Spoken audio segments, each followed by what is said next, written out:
Ok, então todo mundo já bebeu água, tomou seu cafezinho, então vamos voltar ao nosso assunto. Né? Então, conforme eu estava falando, conforme eu falei antes da gente fazer essa pausa, né, a tradição judaica foi transmitida, né, ao longo desses séculos, desses milênios, né, através do sofrim, foi transmitida através dos sábios, né, e o sofer é exatamente essa pessoa que recebe essa informação e retransmite, né, e utiliza essa informação para retransmitir isso para a próxima geração através do seu trabalho, através da escrita de um rolo da Torá, através de uma mezuzá escrita da maneira kasher, né? Enfim, o sofer ele recebe essa tradição, né, essa mística judaica, essa maneira kasher, maneira judaica de se fazer as coisas, a documentação, os itens religiosos judaicos, né, e retransmite isso. Agora, não sei se vocês se lembram, mas no slide que eu estava apresentando anteriormente, havia uma pergunta lá, né? E a pergunta era justamente essa: será que todo o misticismo judaico é positivo? Será que tudo o que o judaísmo prega ou ensina para os judeus hoje é kasher? Ou representa, digamos assim, uma verdade bíblica? Tá? Eu toco nesse ponto porque a gente percebe que tem muita gente, igrejas, congregações messiânicas, que quando começam a se tornar um pouquinho mais religiosas, ou começam a aprender, ou a se comportar de uma maneira um pouquinho mais, vamos dizer assim, judaica, tá? Ela começa a incorporar para si todo tipo de tradição, né? Começa a incorporar para si todo tipo de trejeito judaico, né? Todo tipo de misticismo judaico, todo tipo de ensinamento judaico. Então, o que acontece? Nós temos, como assim dizer, nós temos a obrigação de, antes de mais nada, como crentes, de receber essa informação e tentar, vamos dizer assim, avaliar se aquilo é bom para mim, como pessoa, como crente, se aquilo é bom para mim como servo de Deus ou não. Né? Então vamos voltar para aquele slide lá, que havia uma pergunta que eu colocava: misticismo judaico. Tudo no judaísmo tradicional é kasher para um judeu messiânico? E eu sempre me lembro desse texto, né? Esse texto é muito importante para qualquer servo de Deus maduro. Em Tessalonicenses, 1 Tessalonicenses 5, 21 a 22, está escrito assim: julgai todas as coisas, retende o que é bom e abstende-vos de toda forma de mal. Ou seja, você tem que analisar, apreender, receber aquilo que é bom para você, mas você tem que recusar e tem que se afastar daquilo que não é bom para você. Tá? A gente não pode, simplesmente porque é judeu, ou simplesmente porque quer, a partir de agora, entrou numa sinagoga messiânica, ou está frequentando uma sinagoga messiânica e quer ter um comportamento um pouquinho mais judaico na nossa vida, a gente não pode simplesmente, vamos dizer assim, assumir toda a carga de informações que o judaísmo tradicional tem para oferecer e carregar aquilo como se aquilo fosse aceito e fosse correto. Ok? Por que eu falo isso? Vocês se lembram que no início do vídeo, né, deixa eu voltar para compartilhar mais de perto aqui, mais próximo de vocês. Vocês se lembram que no início do vídeo eu havia comentado que o meu período de estudo para me tornar um sofer, foi na cidade de Sfat, que é uma das cidades mais Haredita, mais ortodoxas de Israel. Eu acho que é tão ou mais ortodoxo que aqui em Jerusalém, áreas como Mea Shearim e outras, Geula, bairros aqui de Jerusalém que são extremamente ortodoxos, né? Na cidade de Sfat, vamos dizer assim, é o centro de aprendizado de Kabbalah, né, a famosa Kabbalah, né, de Kabbalah em Israel.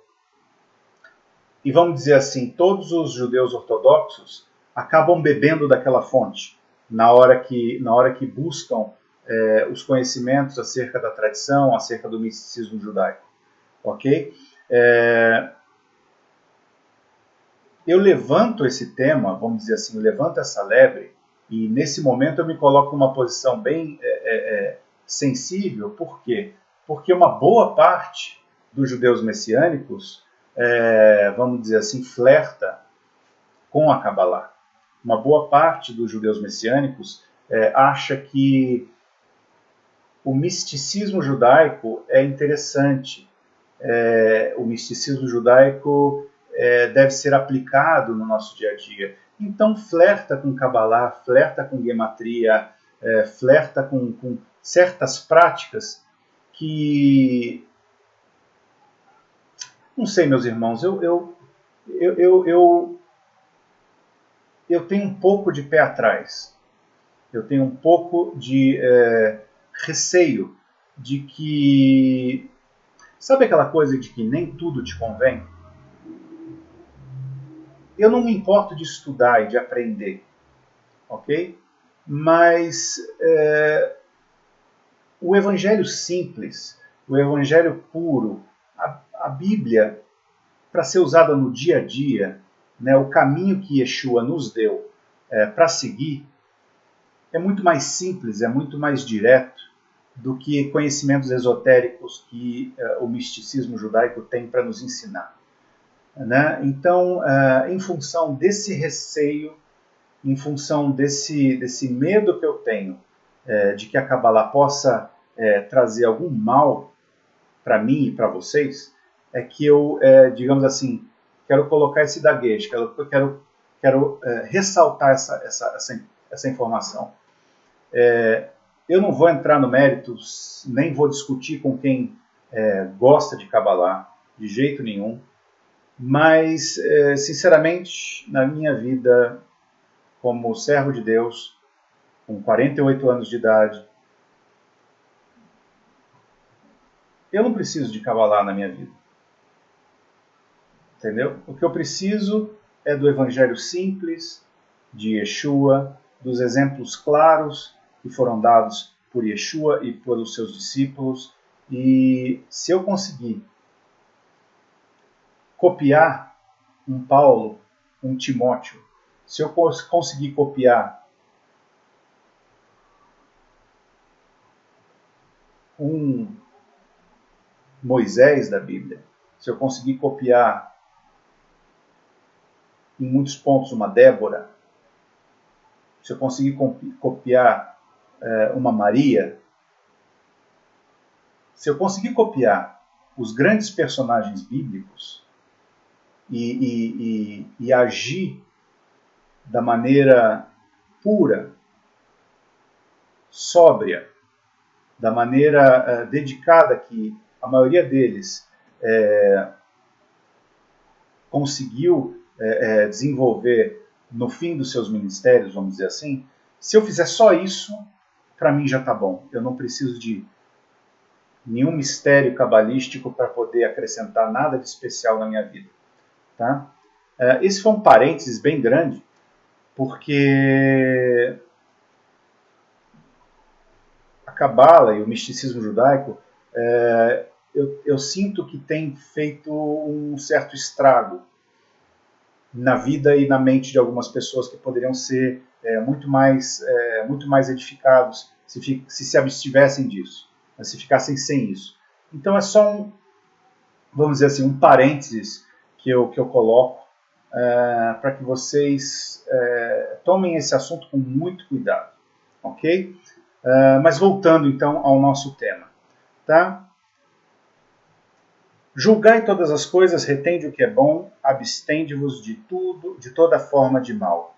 Quando eu estava estudando então Safrut, eu cheguei num ponto dos meus estudos, lá quase no finalzinho, em que depois que a gente aprende como escrever, os tipos de letra, a forma de manusear a pena, a tinta, o pergaminho, blá blá blá, depois que a gente aprende tudo isso, tá, a gente chega num ponto de, por exemplo, no caso da mezuzá, de saber qual é o conteúdo da mezuzá.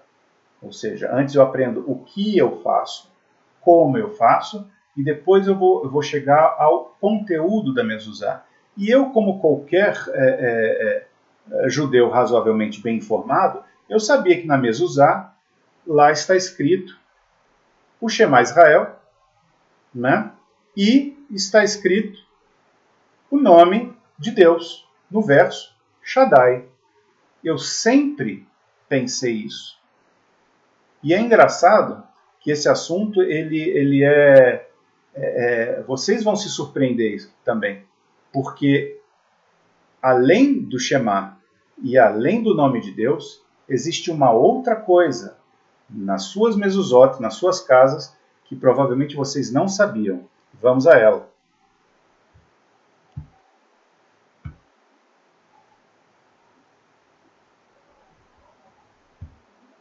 Ok, vamos a ela. E o assunto que me preocupou nesse final de curso de Safrut foi o assunto Kuzo, que está presente em 99% das mezuzot. Eu não sei aí no Brasil se vocês, hoje, quando chegarem em casa, vão ter a oportunidade de ir na casa de vocês e abrir a sua caixinha da mezuzá, retirar um rolo e olhar a mezuzá que tem na casa de vocês para saber se existe o Kuzo ou não. Aqui em Israel, quando eu fui ver na casa de amigos, alguns amigos têm me mostrado, né, quando surge esse assunto, eu converso com eles e esses amigos têm me mostrado as mezuzot que tem na casa deles, né? Um detalhe que eu tenho notado é que o Kuzo está em 99% das mezuzot que eu tenho visto. Então, vocês todos têm uma lição de casa, que é quando chegarem na casa de vocês, ou o próprio Rosh Gilberto aí na Bet Mashiach pode fazer esse teste agora, no final do vídeo. Pode ir até uma mezuzá, desatarrachar a caixinha, abrir e ver o rolo da mezuzá, abrir, né, porque geralmente ele é protegido por um filme plástico, abrir com cuidado para não estragar a mezuzá, claro, né, mas olhar para ver se vocês vão achar o Kuzo na mezuzá de vocês. E aqui eu vou mostrar então para vocês o que é o Kuzo, ok? O que é o Kuzo, meus irmãos? Vocês estão vendo aqui na primeira coluna o nome de Deus, Yud, Rei, Vav, Rei, o nome impronunciável de Deus, que é o nome mundialmente aceito como o nome. Aquele nome que é maior do que todo nome, pelo menos na Torá. Ok? Do lado dele, nessa coluna aqui, ó, tá? Você tem uma outra coisa escrita aqui, Eloheinu, ok? Então, esse nome, Yud, Rei, Vav, Rei, e desse lado aqui, Eloheinu. E o que os cabalistas colocam, os sofrim cabalistas colocam em todas as mezuzot, ok? Vocês podem ver aqui, ó, na parte de trás da mezuzá, aqui onde aparece o nome Shaddai, aqui na mezuzá, no canto esquerdo da mezuzá, aparece o nome Shaddai escrito, e no alto da mezuzá, escrito de cabeça para baixo, está a frase Kuzo bemoxas Kuzo. E o que é esse Kuzo bemoxas Kuzo? Nada mais é do que Kuzo são as letras anteriores a Yud, Rei, Vav, Rei. Bemoxas são as letras posteriores a Eloheinu, nosso Deus. Tá? Então, Cuso é anterior, digamos assim, no meu entendimento, é quase Yud, Rei, Vav, Rei. E Eloheinu, tá? Bemoxas, é, vamos dizer assim, posterior a Eloheinu, ou seja, ele é mais do que nosso Deus. Ok? E eu, quando estava estudando lá em Tzfat, e as pessoas estavam explicando o cuidado que se tem que ter quando se escreve o Cuso, que você tem que, antes de escrever o Cuso, você tem que ir fazer sua tevilá, ir no seu mikveh, se purificar, e na hora que você escreve, você tem que escrever com todo cuidado para não errar. Por quê? Porque a escrita do Cuso, Bemoxas Cuso, e eu falo isso com temor e tremor de Deus, tá? Essa escrita de Cuso, Bemoxas Cuso, os rabinos explicam, já causou mortes de sofrim que fizeram a coisa de uma maneira, digamos assim, despretensiosa, ou seja, sem o medo, sem a responsabilidade necessária para fazer uma coisa de tamanha seriedade. Quando ele estava contando, esse rabino estava contando a história, vocês viram a foto dele me dando o diploma, né? Quando ele estava contando essa história para a gente, dentro de mim, né, foi surgindo uma apreensão, né? E o tempo todo dentro de mim, a frase que me aparecia na mente era essa frase bíblica do Novo Testamento, está em Filipenses 2,6, que fala assim, pois ele, subsistindo em forma de Deus, não julgou como usurpação ser igual a Deus. E eu fiquei me perguntando, por que, Senhor? Por que esse texto sobre a humildade de Yeshua, sobre a forma humilde que ele, como ovelha, serviu em seu ministério, né? Por que esse texto ficou o tempo todo na minha mente sendo ressaltado enquanto esse rabino estava me explicando sobre o Cuso? E de repente a explicação surgiu na minha mente. Tá? O que é o Cuso? Cuso são as letras anteriores a Yud, Rei, Vav, Rei. Ou seja, é alguém que não é Yud, Rei, Vav, Rei, é quase Yud, Rei, Vav, Rei. Ele não é o Deus Todo-Poderoso, mas ele é quase, ele é poderoso, mas ele não é Yud, Rei, Vav, Rei. Digamos assim, ele é menor que Yud, Rei, Vav, Rei, mas que ele não quer ser nosso Deus. Ele quer ser, aí vem o Bemoxas, ele quer ser mais do que o nosso Deus. Existe alguém que não é Yud, Rei, Vav, Rei, que é poderoso e que quer ser, julgou ser igual ou maior do que o nosso Deus. Vocês já ouviram falar de alguém? Eu não vou falar o nome dele aqui. Mas eu acho que quando a gente abre os olhos para essa suspeita e a gente percebe que o inimigo é o único que cai nessa descrição, alguém que é poderoso, que não é Deus, mas que julgou ser igual ou superior ao nosso Deus, tá? O inimigo, de alguma maneira, incluiu nas mezuzot dos judeus do mundo todo uma fórmula mística que, na mesma mezuzá que contém o nome Shaddai, também contém o nome dele. Ok? Uma fórmula mágica, uma fórmula cabalística, que de alguma maneira está conectada ao inimigo das nossas almas. Na noite que eu entendi isso, eu posso dizer para vocês que eu fiquei apavorado. Apavorado. Por quê?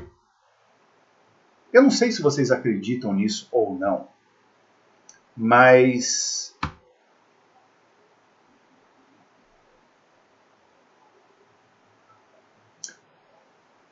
eu não gosto de pensar que o inimigo tem acesso à mezuzá da minha casa. Os ortodoxos têm tanto cuidado, por exemplo, para as mulheres com nidá, né, estiverem durante o período de nidá, não tocarem na Torá, para não contaminar a Torá, se é que é possível se contaminar a Torá, mas saber que nas mezuzot de 99% das casas de judeus no mundo todo, e de judeus messiânicos, e de crentes, ok? Existem muitos crentes que, por curiosidade, por amor a Israel, colocam mezuzot nas suas casas.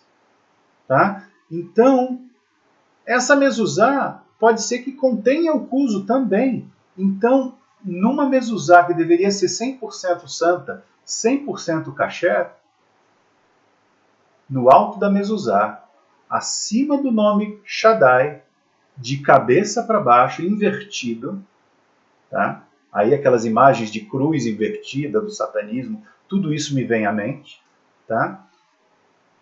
Está lá, Cuso, Demoxas, Cuso. Agora, os messiânicos israelenses de hoje têm necessidade de saber isso? Os israelenses, posso dizer que 95% dos messiânicos israelenses, eles, vamos dizer assim, eles não estão muito preocupados com a tradição. A igreja tem uma grande influência aqui em Israel. As comunidades messiânicas, elas têm uma boa parcela digamos assim, de tradição cultural e de apoiar as comunidades judaico-messiânicas daqui de Israel. Então, muitas das comunidades, muitas das congregações judaico-messiânicas de Israel parecem com igrejas, parecem com uma boa igreja batista, parecem com uma boa igreja presbiteriana, algumas um pouco mais pentecostais, outras menos, mas muitas delas têm um jeitão de igreja, vamos dizer assim. Agora, isso tende a mudar. Por que eu digo que tende a mudar? Vamos voltar aqui no nosso slide. Por causa dos judeus messiânicos da Galut. Okay? À medida que o tempo vai passando, okay? Esses judeus messiânicos da Galut, ou eles vão vindo para Israel, ou de uma certa maneira eles estão influenciando as congregações daqui. Tá? Eu não acredito que eles tenham força hoje para mudar o que as congregações daqui de Israel demonstram, a maneira como elas se comportam hoje. Tá? A maior prova disso, por exemplo, sou eu, que enquanto estava servindo no Shear Yaakov, usava kippah o tempo todo, usava tzitzit o tempo todo e tal. E quando eu vim para cá, para Israel, com o tempo, né, e com o contato que eu tive com os judeus messiânicos daqui, eu fui ficando, digamos assim, muito mais relaxado, muito mais à vontade, sem tanta preocupação em ter que mostrar que sou judeu. Ok? Então, há uma diferença entre as congregações messiânicas fora de Israel e as de Israel.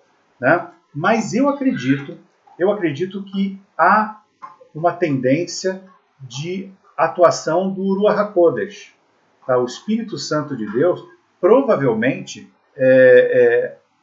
está começando a mudar isso.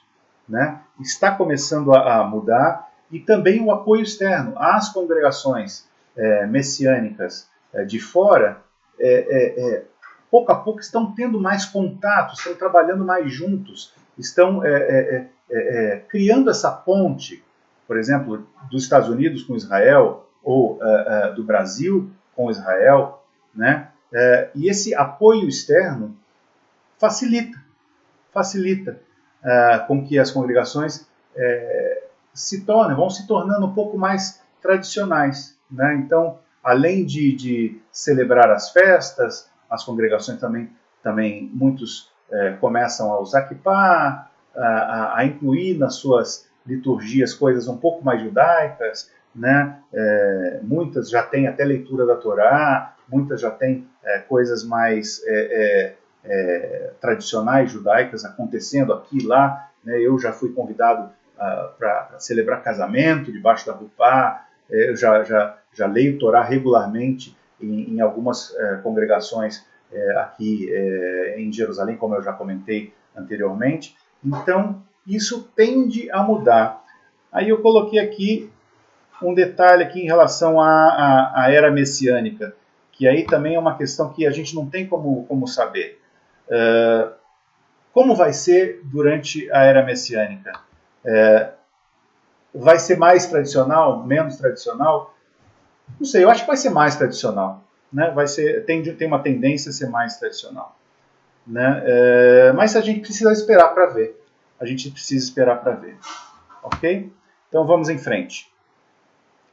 Hoje, o meu trabalho como sofer, a gente percebe que existe muito trabalho, exige muita dedicação, muita paciência da minha parte, muito investimento pessoal e financeiro, né? Porque eu, por enquanto, eu fiquei 4 anos parado, né? E agora, depois de 4 anos aqui em Jerusalém, que graças à quarentena que eu estou conseguindo, digamos assim, colocar as coisas um pouquinho mais em prática, né? Mas é que agora que eu começo a ver a importância disso e começo a ver resultados de uma coisa que aconteceu há 4 anos atrás e que eu nem pensava que fosse ter algum interesse, né? Mas mesmo assim é uma atividade bastante solitária, conforme eu escrevi aqui. Existem poucos sofrim messiânicos, eu ouvi falar de alguma coisa nos Estados Unidos e tal, mas pelo menos que eu conheça pessoalmente, nenhum, tá? E até hoje, até 2020, né, muito da minha atividade tem sido mais como um sofer que conserta mezuzot dos amigos, né, mezuzot das pessoas que me procuram porque ouviram falar do que eu expliquei sobre o uso e vêm até mim para pedir para eu consertar, digamos, aquele problema, do que propriamente um sofer que escreve mezuzot, né? Mas isso tende a mudar. Mas eu ainda quero falar um pouquinho sobre o uso. Por quê? Porque isso tem sido uma coisa importante do meu trabalho como sofer. Tá? Em Isaías 58:12, está explicando aqui: os teus filhos edificarão as antigas ruínas, levantarão fundamentos de muitas gerações, e serás chamado reparador de brechas e restaurador de veredas, para que o país se torne habitável. Tá? Até hoje, o meu trabalho como sofer tem sido muito focado nessa coisa, fechar brechas espirituais, ok? De amigos, né, através de uma limpeza ou cacherização, né? E o que eu faço, basicamente, tá?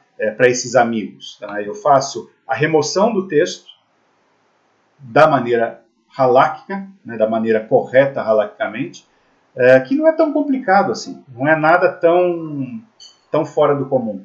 Tá? E depois que eu removo o texto, eu oro, peço a Deus para, digamos assim, limpar aquilo que foi contaminado e que aquilo seja limpo em nome de Yeshua. E eu tenho fé de que aquilo tem funcionado. Tá? Ou seja, é possível limpar uma mezuzá que tem ocuso? Apesar de que apagar um texto da mezuzá, se fosse o texto, digamos assim, tradicional, o Shema e o Shaddai, não seria a coisa, digamos assim, mais correta de acordo com a halakha. Como o kuzo não faz parte do texto do Shema, eu tomei a liberdade de usar essa brecha para retirar sim o kuzo e apagar sim o kuzo. E não é nada tão complicado com relação às mezuzot do Brasil, dos amigos brasileiros. Se vocês tiverem dúvidas, eu posso até explicar como fazer.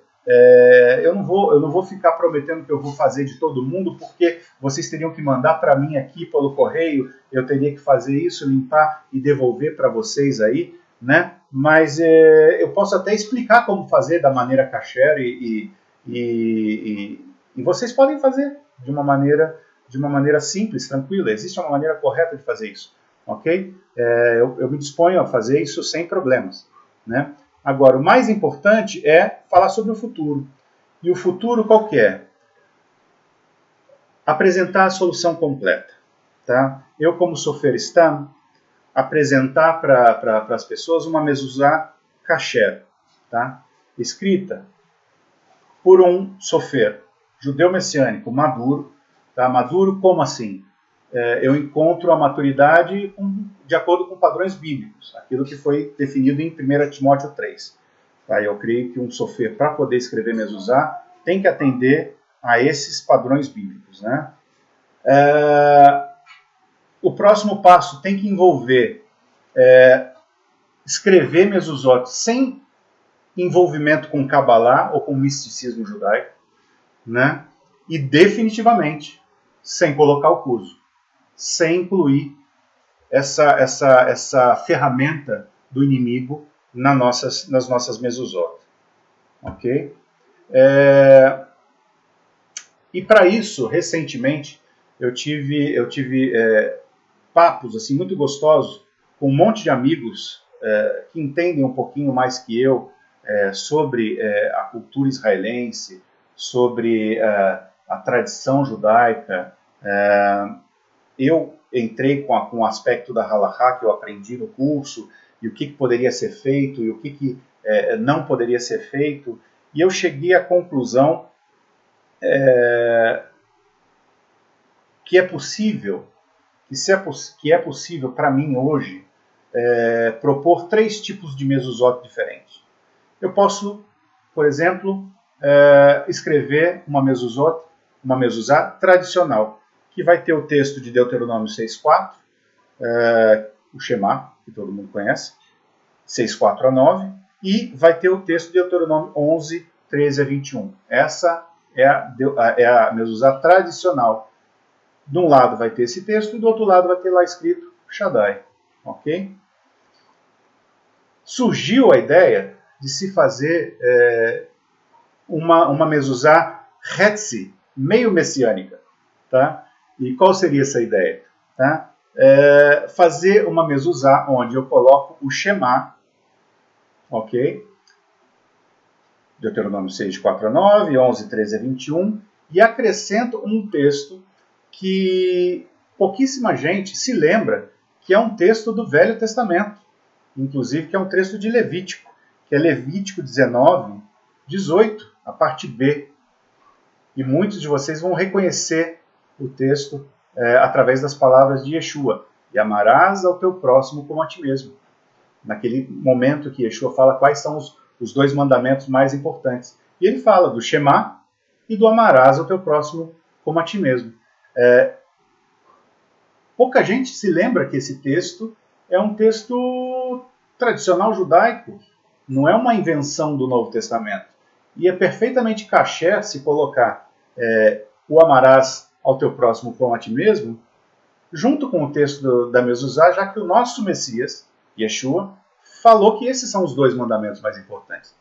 E isso é o que eu considero uma mezuzá hetzi messiânica, meio messiânica, ok? Agora nós vamos para um ponto um pouquinho mais audacioso, que é um ponto que surgiu em conversas minhas com as pessoas com quem eu tenho me aconselhado, né? E para isso eu preciso de fé, para isso eu preciso de coragem, porque eu vou precisar da oração de vocês E, sinceramente, eu não sei se vai ser um extremo fracasso ou um extremo sucesso. Por quê? Porque surgiu o conceito de uma mezuzá meshihit, uma mezuzá messiânica. Ok? É claro que essa mezuzá messiânica não vai ser kasher sob o ponto de vista dos ortodoxos, dos Haredim. É claro, e eu vou explicar por quê. Essa mezuzá 100% messiânica, ela vai ter o texto do Shema, que é o texto tradicional, vai ter a inclusão de Levítico 19, 18, e amarás ao teu próximo como a ti mesmo, só que no verso da mezuzá, em vez de escrever o nome Shaddai, eu vou escrever o nome Yeshua.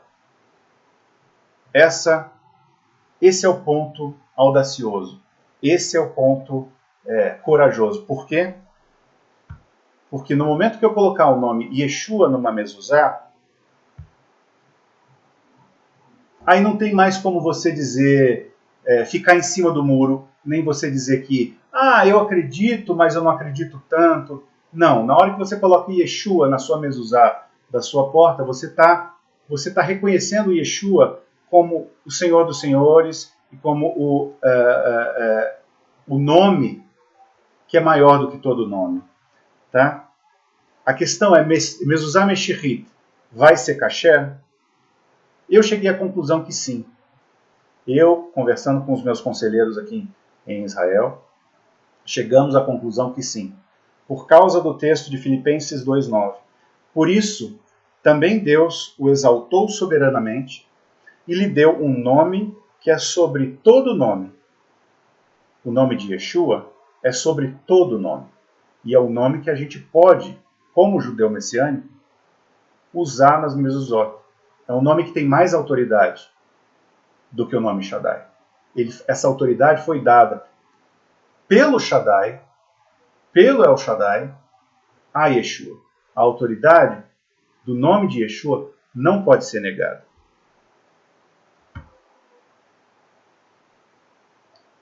E a pergunta é, por que então começar a considerar as minhas mezuzot como, digamos assim, o diferencial que vai haver daqui para frente? Eu não vou dizer que as minhas mezuzot vão ser as mezuzot mais lindas, que vão ter a qualidade artística mais esteticamente agradável.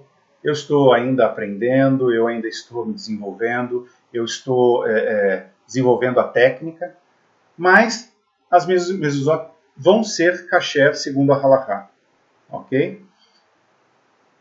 Se você quer mezuzá bonita, existem sofrim que vão ter mezuzot com um texto muito mais bonito, Sefer Torah com um texto maravilhoso, muito mais qualidade estética do que nos meus textos. Tá? Eu ainda estou, digamos assim, engatinhando como sofer, mas elas vão ser kasher.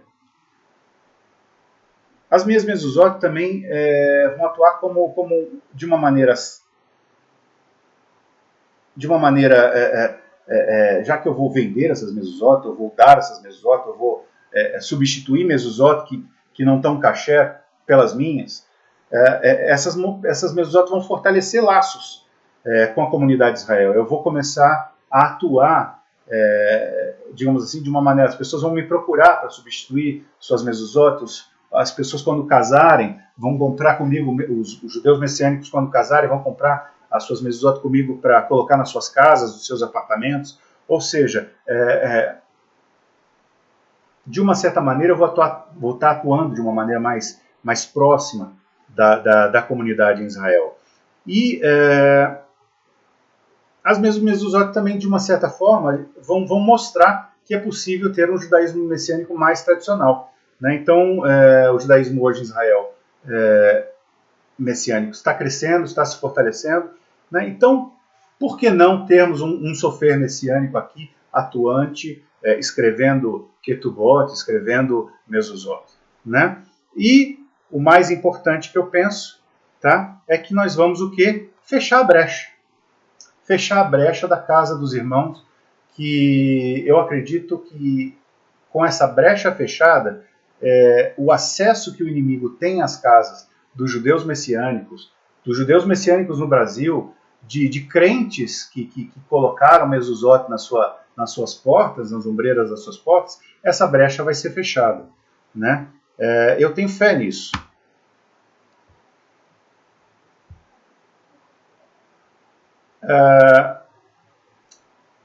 Então, enfim, meus irmãos, basicamente o que eu gostaria de compartilhar com vocês são essas minhas experiências todas nesse início de atividade como sofer, né? Eu já tenho mais de 15 anos como Razan, mas como sofer é uma coisa muito recente, apesar de eu ter estudado há 4 anos atrás, eu tenho mais ou menos 6 meses que eu tô atuando como Razan de uma maneira mais ativa, né? E fora 1 ano e pouco que eu estou atuando também, cacherizando as mezuzot de amigos, esse tipo de coisa.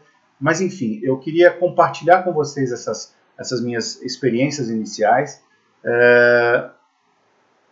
Eu queria que vocês me conhecessem, que vocês pudessem a partir de agora orar por mim, orar pelo meu ministério e não esquecer, orar pelos judeus messiânicos aqui de Israel, orar pelos inúmeros ministérios que estão atuando aqui. Tem muitos ministérios que têm coisas muito boas. A gente pode, inclusive, falar em vídeos mais para frente sobre outros ministérios que vale a pena apoiar aqui em Israel.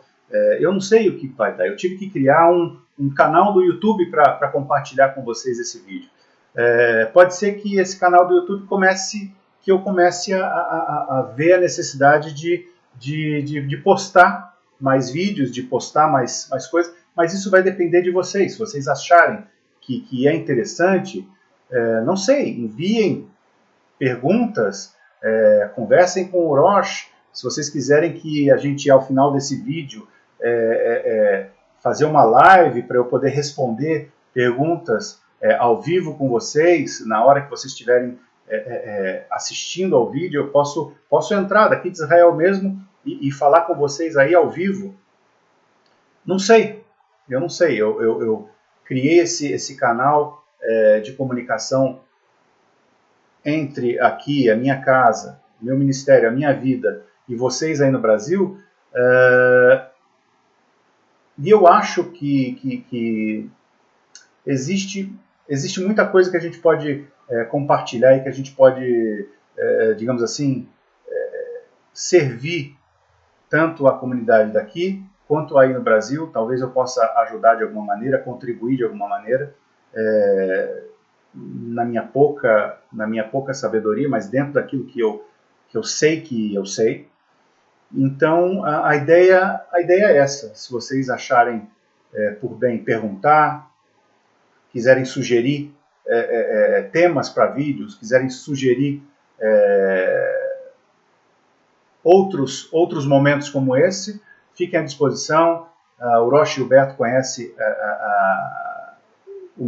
tem o meu contato, e eu também vou agora, em seguida, colocar maneiras de vocês se comunicarem comigo diretamente. Ok? A paz, meus irmãos, fiquem com Deus. Se vocês precisarem de mim, eu estou aqui em Jerusalém. Estou à disposição de vocês e espero que a gente possa se encontrar mais vezes. Essa experiência foi realmente muito edificante, muito interessante. A paz e muito obrigado pela oportunidade de compartilhar com vocês. Um abraço.